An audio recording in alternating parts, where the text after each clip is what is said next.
Hello, everyone. Hello. Hello. Today is the 33rd Tech Talk. Yay. Yeah, we've been doing this for 33 weeks. That's a lot. Yeah, Yeah. it's So, amazing. yes, it is. It's a bit weird, actually, when you think about it.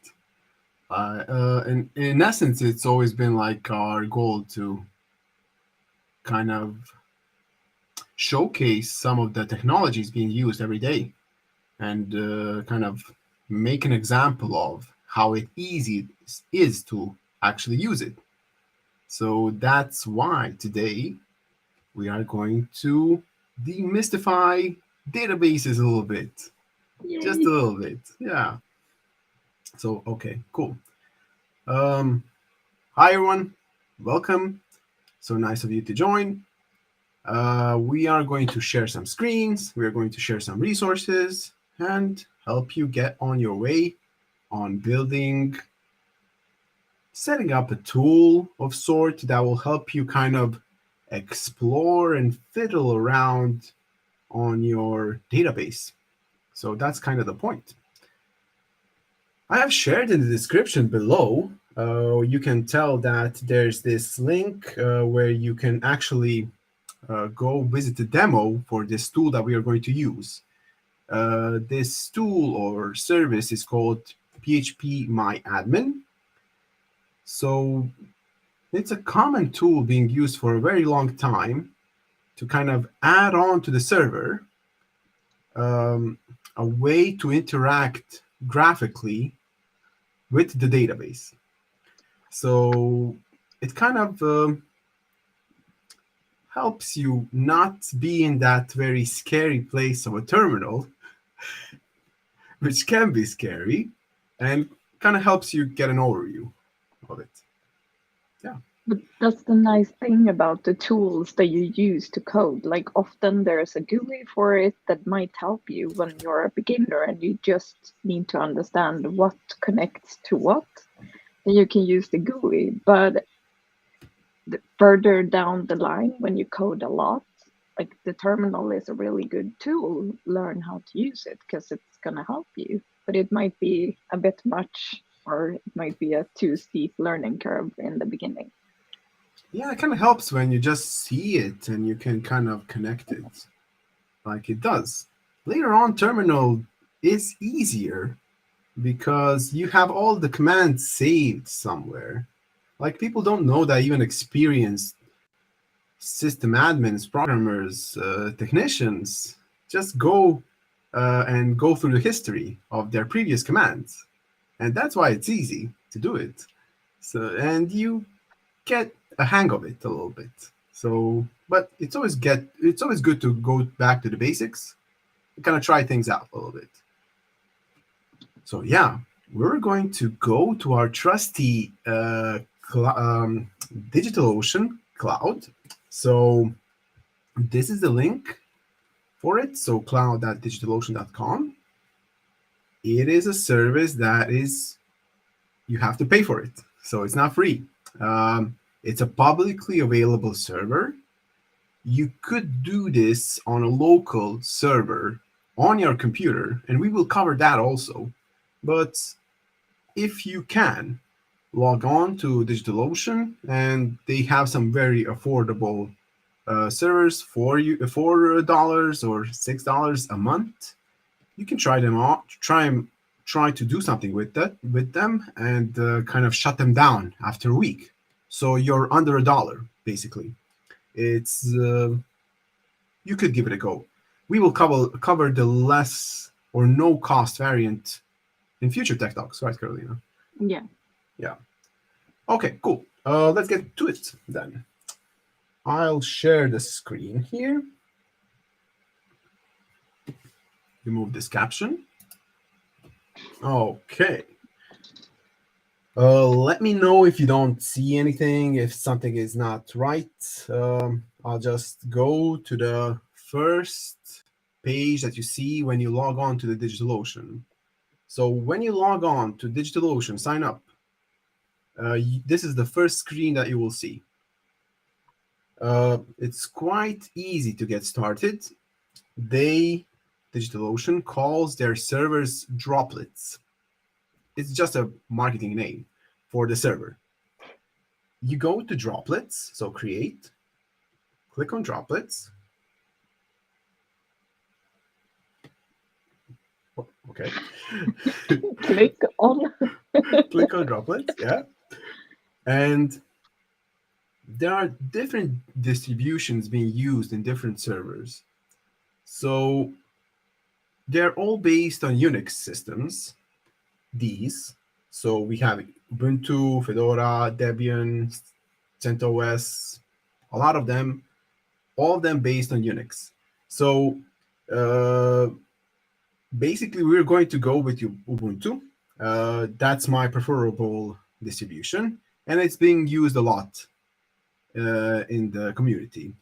You will find a lot of resources for it, and it's kind of good to go on the path of community accepted technologies. I'm not saying a lot of these distributions are also very much accepted and are valuable to the community, but you will find a lot of resources for these distributions.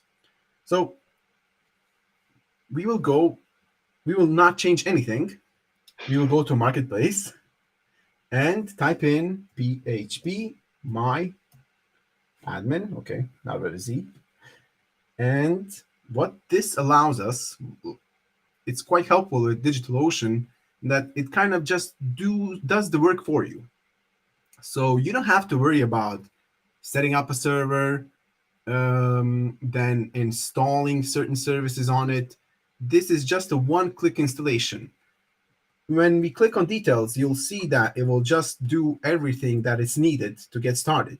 So you will install the PHP MyAdmin, it will install the MySQL server, MySQL server. It will install the web server needed to work. So we have Apache, we have different sorts of web servers. It will install PHP. It's also easy to install Python here. You did some work in Python, if I noticed, yesterday. Yeah. Yeah.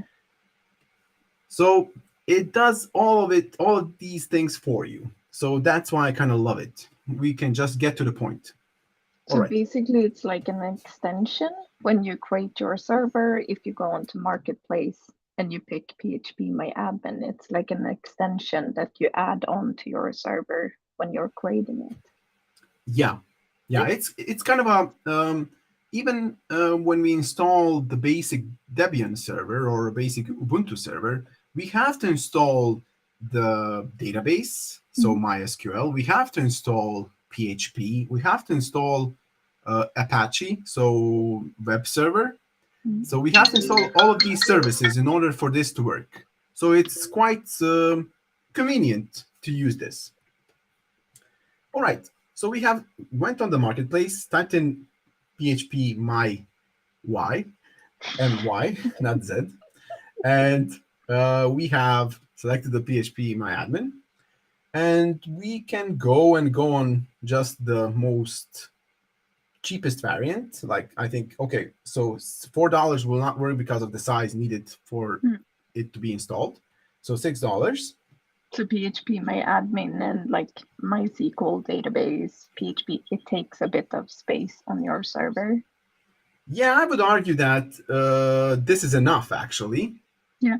So, but if you were to go and to delete this and just install the server, like just Ubuntu, and select this plan, the cheapest plan, you would be able to install it manually by yourself. It would not give you any trouble. But this is also a little bit of a marketing like gimmick. Like, oh yeah, it cannot. It would fit actually here. You don't need 1 gigabyte of RAM and 25 gigabytes of SSD in order for this to work. So, but if you're feeling insecure, this is a good way of getting started. Yes, yeah. That's exactly the point. Yeah. So we have selected the CPU. We can add block storage. So if you need extra terabyte of space, you can add it here quite easily. We will choose the data center region. So Obviously, if you have a client in on the western part of the United States, then you will select San Francisco because it's closer to them. If you have a client in London, UK, then select London. If you have a client in the rest of Europe, perhaps a good option would be Frankfurt. That's what we are going to choose. Well, what we're choosing now is where the the physical digital ocean server is based. Yes, yes. Yeah. So it's just like we don't have to wait for the signal to travel across the ocean. It's right here. It can communicate with our computer faster. Yeah, and I'm not sure. We should check on DigitalOcean being compliant with the EU laws when it's the data center is in Frankfurt. I think also, so that is like Yeah. a hidden perk. Yeah. They are based in USA, but I'm not sure. There have been some news in Sweden, I think, about using some sort of an alerting system, and they used certain cloud storages that are outside of Sweden, even outside of EU. So that could be an issue, but let's not dive into that now. There's a lot of rules and laws in the EU, and there's too Yeah. much for this TikTok. Yes. Yes. Exactly. So So choose a server that's close to you and where you are, and it should be fine. exactly. Yeah. Exactly. So we are going to type in. We have another way of actually accessing the server. So we need to have some sort of an authentication. So uh, it says here that droplets that use SSH keys have password disabled by default. Why? Because passwords are unsafe for servers. Like whatever password you put in, someone could brute force it, someone could attack it, and kind of get into your server. You really reduce that chance by using SSH keys. But let's not dive into that right now. For you to get started right now, you don't have to worry about security a lot. Nothing bad is going to happen, especially on a test server. Uh, you can just fiddle around a little bit. Now we're going to use the password, which is a better alternative, but we will cover the security part in other tech talks. I love how we already secured a bunch of tech talk topics for the future. Yeah, Will this exactly. be covered in the summer? I hope Yeah, so. yeah, me too. So I'll just type in random root passwords, or it can end in a number or a special character. Okay, I'll add something. All right. Um, so yeah, we will go about. We can skip enabling backups. We can skip monitoring. It has a lot of cool features. Like you can have monitoring enabled. You can watch your server. You can see what happens with the RAM, what happens with CPU. Have you put up enough of it? Do you need to increase it or decrease it, perhaps, or something like that? Backup is a good thing. Like you have a backup every Wednesday, I think, and it's retained for 4 weeks, so you don't have to worry about it. There's a snapshot of the whole server being made. So that's really cool for $1.20 per month. That's not bad to have a backup set up, even though this isn't a very good way of doing it, but at least something is being done. The, I guess depending on what kind of project you're doing, you yourself have to decide, do I need a backup or don't I? If you only have, like, I have a portfolio out on my web hotel, I don't need a backup because like there's no one writing anything on my website. It's just me adding my files, and my files are on GitHub. So I don't need to have a backup on my website. But if you're doing like a client website, or if it's information that's coming from users, it might be a good thing to have a backup. Yeah, Yeah. it's you deciding on what you're going to do. You can Mm, create a snapshot. There's also a thing called snapshot in mm, DigitalOcean, which makes a clone of your whole server and puts it aside. So mm, whatever happens, so I like to do that when I kind of experiment with things. mm. I just do a snapshot, a clone of the whole server, It doesn't take a lot, like a minute or two. Mm. And then I say, all right, I'll be brave. I'll install that extension.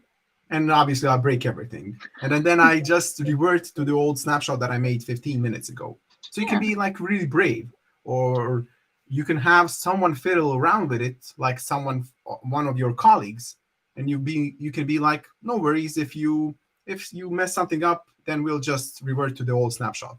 Don't worry. So it's a good tool to be like, Mm. relaxed a little bit. Okay. Yeah, we can give a host name, so we can give a name to the server. So this is a very complicated name. I'll just leave the PHP my admin part. You can use tags. So when you have multiple droplets, multiple servers running, you can use, like you can see, you can write test, and you can write PHP my admin. So you can see the difference among the other servers. Yeah. And let's go create a droplet. So it's running for a bit now. In this process, we will get a IP address. An IP address is a way of server presenting him or herself to the world, itself to the world.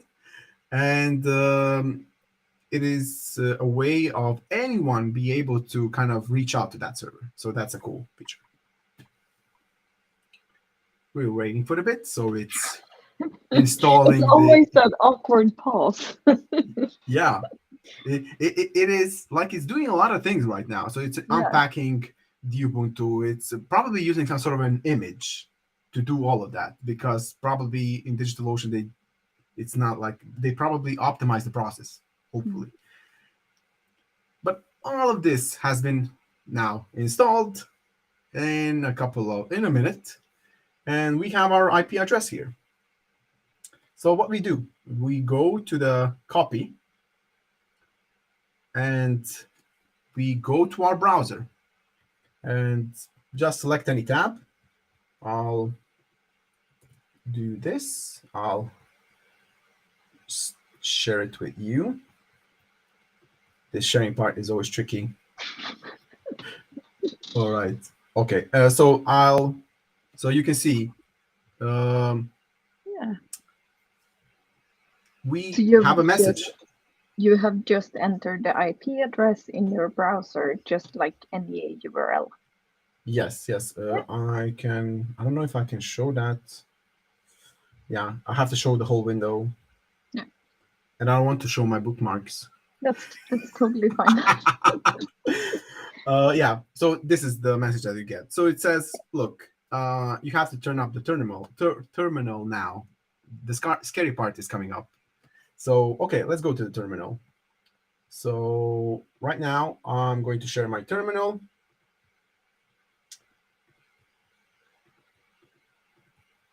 Yep. Okay, everyone can see it. So what we do is, this is Mac OS. If you're using Windows, there's a tool called Putty. I'll write it in the chat. All right, I forgot to. I had a workshop about the terminal earlier today, but I forgot about Putty. I Yeah. only said that it might be called, I think it's called prompt something on one kind of computer, command line on the different. It's often depending on what computer and what version you're Yeah. using.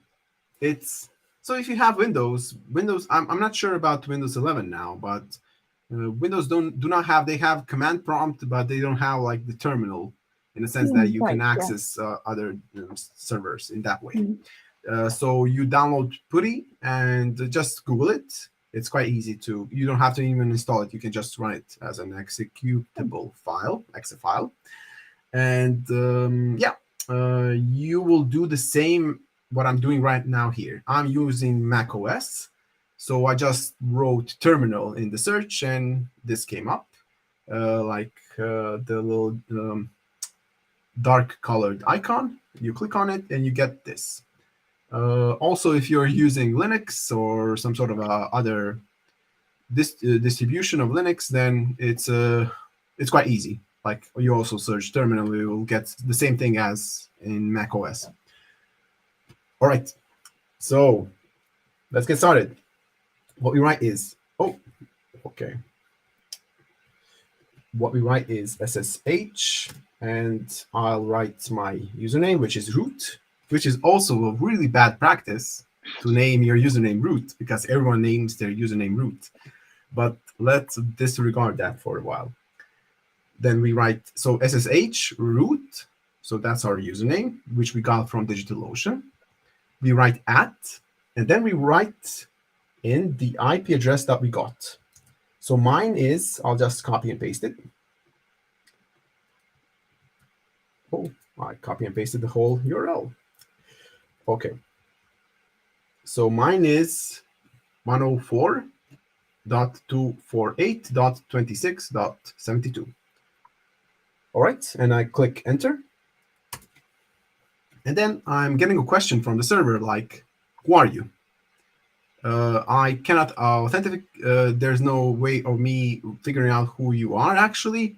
And it's trying to figure out, are you sure you want to connect to this server? So the computer is asking me. And I say yes or just Y. Oh, type. Okay, no, just yes.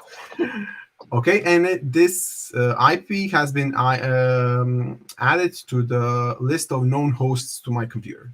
So it's trust. It has given it trust. Let's use the password.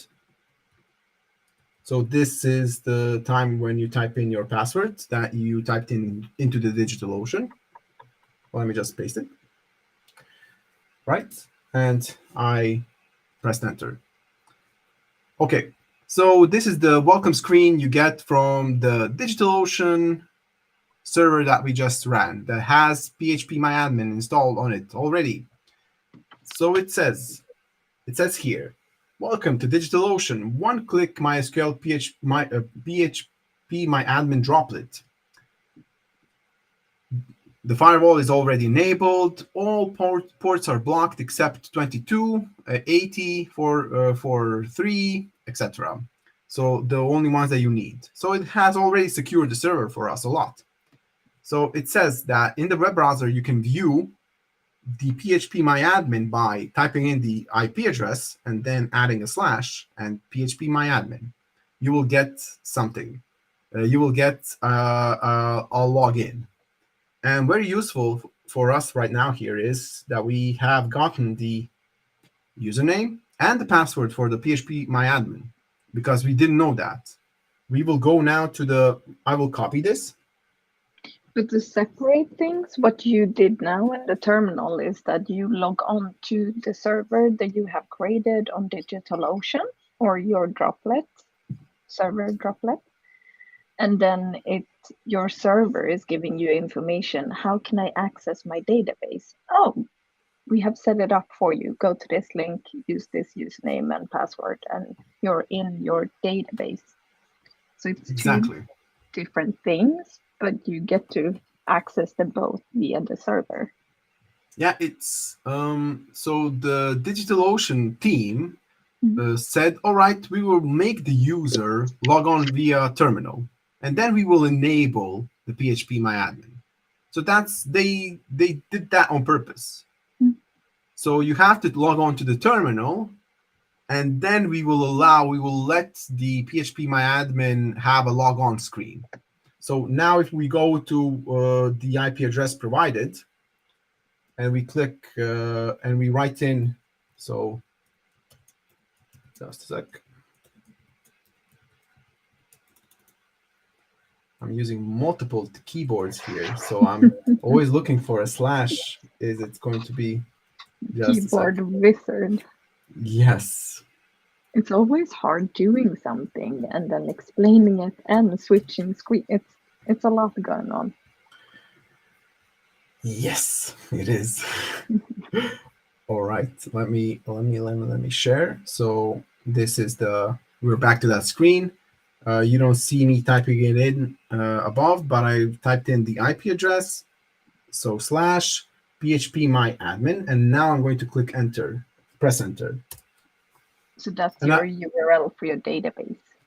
that's the URL, that's the IP address of the server we just started on DigitalOcean.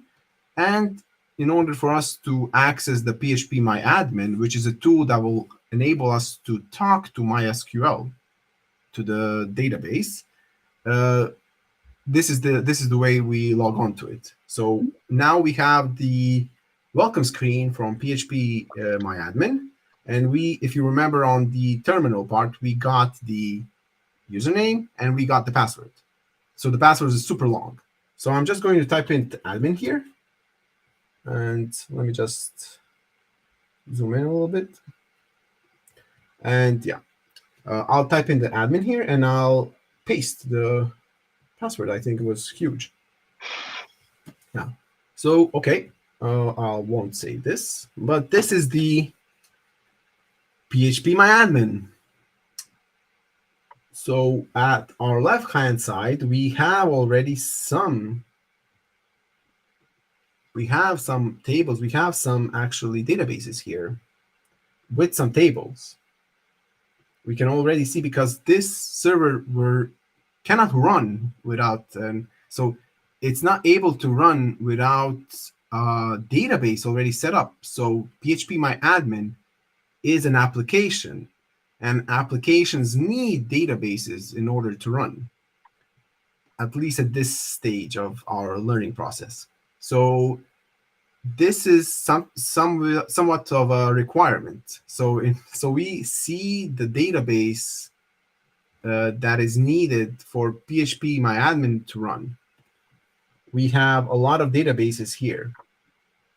So it's kind of important to point out that even though MySQL, for example, is a database, you can create multiple smaller databases inside of it. Like you can have different types of, you can have, for example, let's go about an example right now. So we have here, we click on databases and we now see we have a lot of databases within this system, within MySQL. So we can have our own database here. So I already written here a test, but let's do that. And we can talk about Unicode, and we can talk about what is the right type to use. But let's skip that for now. I'll just use this. Do you use the one that was default? You can use the one that is default also. Yeah, you can. For this testing purposes, yes, sure. Yeah. Okay, so we have kind of an outlook on the databases already here. And for example, we want to create a very rudimentary database by ourselves. So we are getting really deep into it right away. Okay, so you just go to databases here. Let me repeat the steps a little bit. So server, localhost here, databases. You just type in the database name that you want, and you click create. So it immediately comes to that part where it says there are no tables found in the database. So we can start creating tables. We write in contacts, and we create, and we put up 2 columns. Because we are in contacts, we are going to have a name and a surname, 2 columns on. Let's keep it very simple. And we click go. And now it says, all right, how do you want these columns to look like? Okay, we are already quite deep into databases. So we say, all right, it's quite simple. We want name here and we want surname here. And we want that to be text. I don't know. Seems like text is a good choice, right? We have date. That doesn't seem right. Int. Oh, it says here you get help. It says, I don't know if it's visible on the, yeah, it isn't. It isn't, but you have a lot of different options that are database types. Do you say no data types? You say integer, date, text. Is it a exactly. string? Then it's a text. Yeah. And you can like go into that direction and do a lot of things because Mm. a lot of data being pushed into databases is actually different, and we want it to be different. Like we have different variations of it, and but now we want to keep it simple. Like we have text and text. All right. Let's see if we can get by, but not by not defining the length or the values or etc. All right, we will just go and click save. Let's see what happens. Okay, we got off easy. We got the database called test, and we have table called contacts.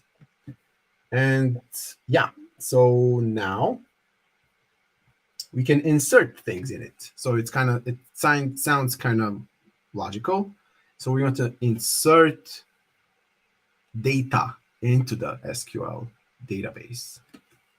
I think that's when you're saying that, I think it's also worth mentioning, like, why do I need a database for my website? Hmm. If I ask you that, what would you say? Why are we Uh, doing this? so the kind of the short answer is there's divide between there is a divide in the way that the data and communication kind of data flows between different segments of a website. Mm. So when a person logs on or just visits a website, then they see something is presented on the screen.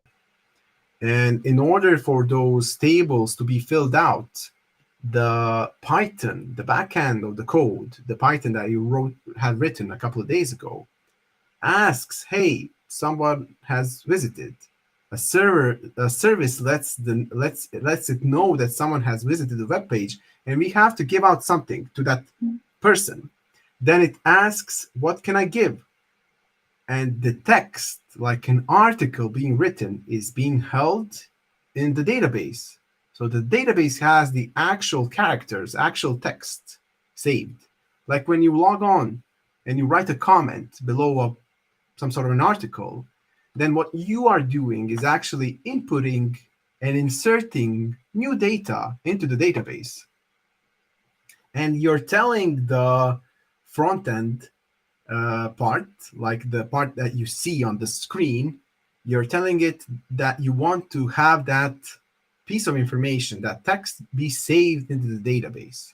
Mm. So it's multi-layered. So every website has multiple layers that communicate with each other. So database is one of the important parts because it kind of holds all of it together. If we were to have a static website where you cannot put in a comment, then we don't need a database, because I come up and just use, I don't know, a terminal, or if you know what an FTP is, a file transferring protocol like FileZilla, for example, you just log on to the server and you just go ahead and type directly in the HTML, like, "Hello, this is my web server," like we did in the end of 90s. Mm. Like, um, it's just like very static. You cannot change anything. So there's no interaction with the user. There's only read. You can only read the website. You cannot leave a comment on it. That's a So really good way of explaining it. yeah, it's the Yeah. interaction, the dynamic. So Yeah. we So, had, yeah. so basically, if I were to do a blog, the choices I have is to do a static blog. I can do it in HTML, CSS, PHP, Python, whatever I choose. And I can just upload it to my server and people can go on, look and read it. But it's all static, it's all hard coded. Or I could do a blog with the database and then the information is stored somewhere else on the server. And my website goes to that database and picks that information depending on what it is. So it can have the title, the date I wrote the blog post, Exactly. Yeah. And you can have like, let's go a step further. Like for example, you're banned on that you're banned on that blog, Yeah. and you type in your username, and you type in your comment, and when you click submit, it says like the username is being checked in the tables Yeah. called blocked, and it says, oh, okay, Rene B is blocked on a block list, and if Rene is on a block list, then his submission is denied. Like he cannot write anything in the database, or we will save what he has written, Mm. but not publish it Mm. because it's something else. I'm not sure. It's up for a review. Mm. Like we can put, like, we don't want to have people just comment. We want to review it. So then it's the email is generated to Carolina, and then she sees the content and clicks yes. Mm. So all of that is like multi-layered interaction between certain parts of the website and between us as a user, programmers, developers, etc. So it's quite when you put in the database, it gets a little bit complicated, but we shouldn't be scared of it. Like it helps us actually to build better sites. Yeah. So let's insert. Let's do the comment part. Well, it's not like the comments, but like example, if we want to comment on a certain website, we should put in Yeah. our name and surname. So let's pretend that that is the case. So, all right. Let me just type in Rene here, and I'll type in my surname here, Mm. and just click go and see what happens. Okay, what I'm being suggested here is, so it has created the SQL command for me. So as you can see, so it has written the all right. So you want to insert into table named contacts. You want to insert into that database named contacts. You want to insert into the tables name and surname, the values of Rene, and the value of Bracus. So you want to insert those things, right? So I can. This is a good way to learn because I used a very graphical GUI system to just write in, oh, name, okay, Rene, okay, surname, okay, my surname, and then I got this. So it's very cool. You can like go about and click on this and copy it and place it in a notepad or something. Like you can start learning, and you can have a little comment. This came up when I wanted to do this and this. So this is like a really cool tool to learn also. But So yeah, this is what you, if you were doing this in the terminal and doing things with your database directly in the terminal, this is what you had to write to manipulate the data. Now you're doing it with clicking on a website, and I could do this in the terminal with the same database with commands. yes, exactly. It's It's really cool. You get to and learn how to do it. exactly. It's cool because it kind of helps you later on.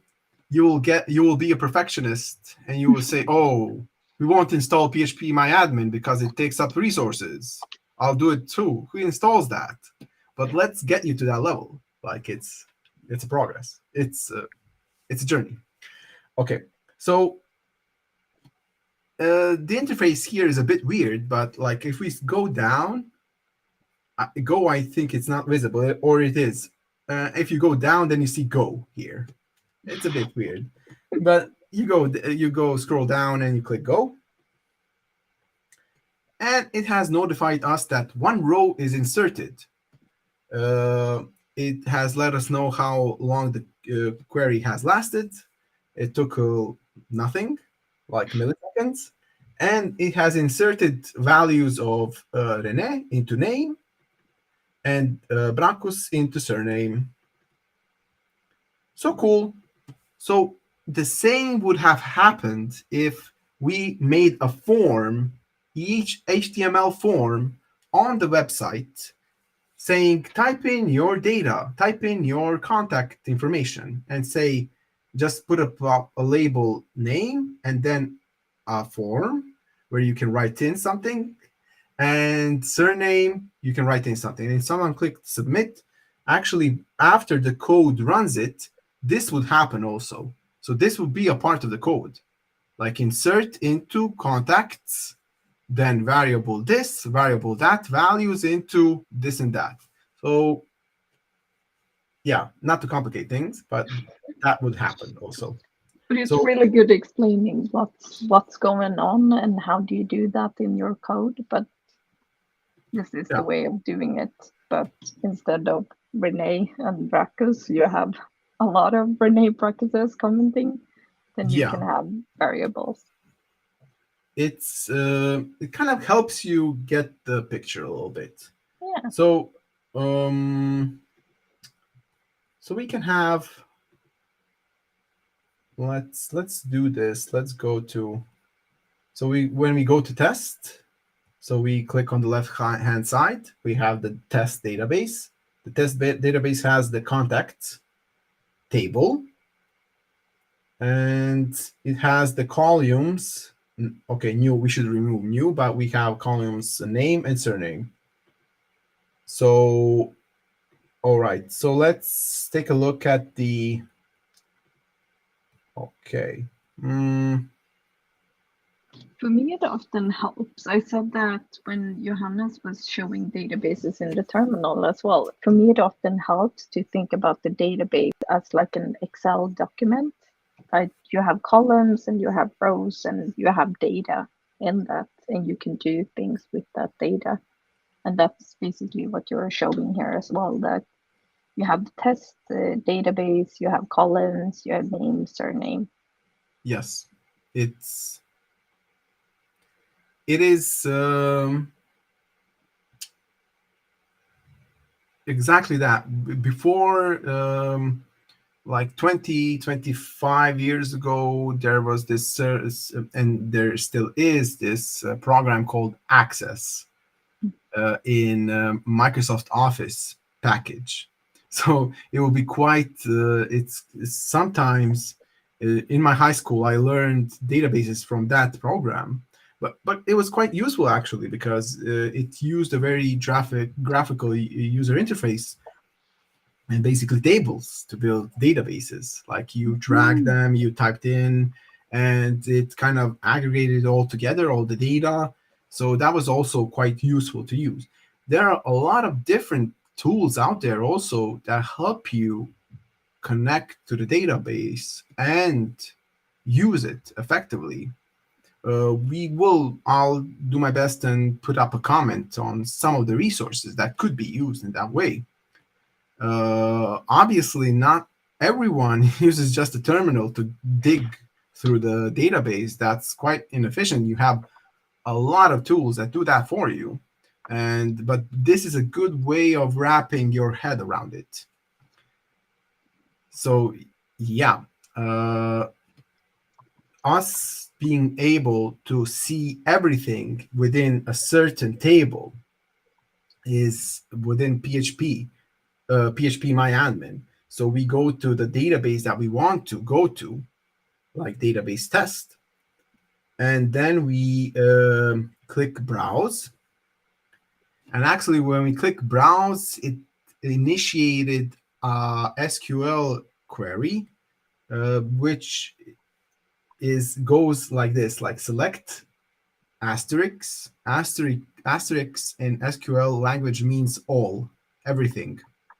So select everything from the table called contacts. And it did that. So it gave the name and the surname. So I'm not sure why to think, perhaps I ran it 2 times when I did the example.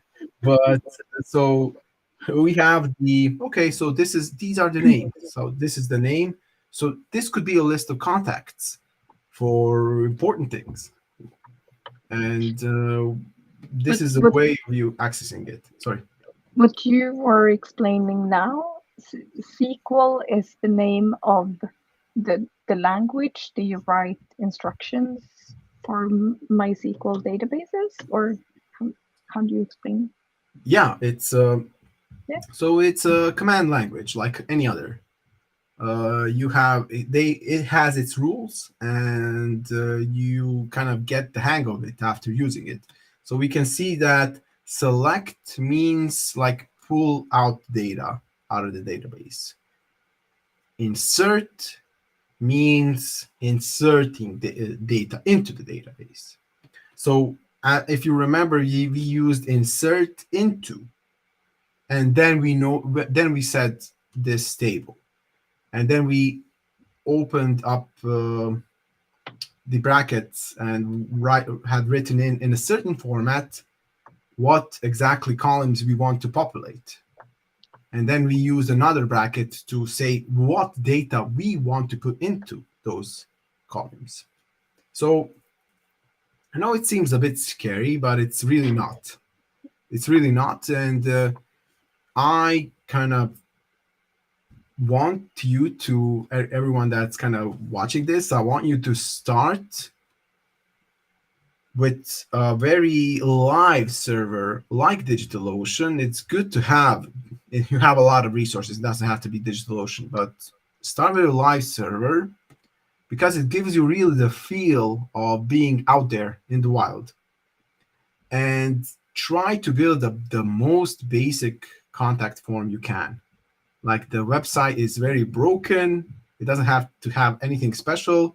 Just visit when someone visits that IP address, then it comes to that contact form where it says type in your name, username, and the note what you want to leave for me, something like that. And that's pretty much, and you'll be surprised if you leave it out in the wild.